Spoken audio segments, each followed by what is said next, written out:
என் பொண்ணுக்கு பார்த்தீங்கன்னா, ஒரு 4, 5 நாள் exam leave, Shivaratri leave, Navaratri லீவுன்ட்டு நெறையா லீவு விட்டாச்சு. அதனால பார்த்தீங்கன்னா, நல்லா தூங்குன்னு அம்மாவும் புள்ளையும் தூங்கிட்டு கிடக்குறோம். என் வீட்டுக்காரர் பார்த்தீங்கன்னா, காலையிலேயே ஆஃபீஸ்க்கு போயிடுவாருங்க.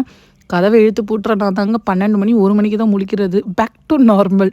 மதியானம் லஞ்ச் பார்த்தீங்கன்னா, லெமன் ரைஸ் பண்ணிவிட்டு ஊர்லேருந்து கருவாடு கொண்டு வந்திருந்தேன். அதெல்லாம் குட்டி குட்டியா வெட்டி போட்டு, வெங்காயம், தக்காளி போட்டு அது ஒரு தொக்கு மாரி பண்ணிவிட்டு, முட்டைய ஒரு 4 அவிச்சு வச்சுட்டு, மதியானம் லஞ்ச முடிச்சுட்டேங்க. நாளைக்கு வெள்ளிக்கிழமையா, அதனால சாமி ஜாமான்லாம் கொஞ்சம் வாஷ் பண்ணலான்னு எடுத்தா, எல்லாம் பிசு பிசு பிசுன்னு இருக்குங்க.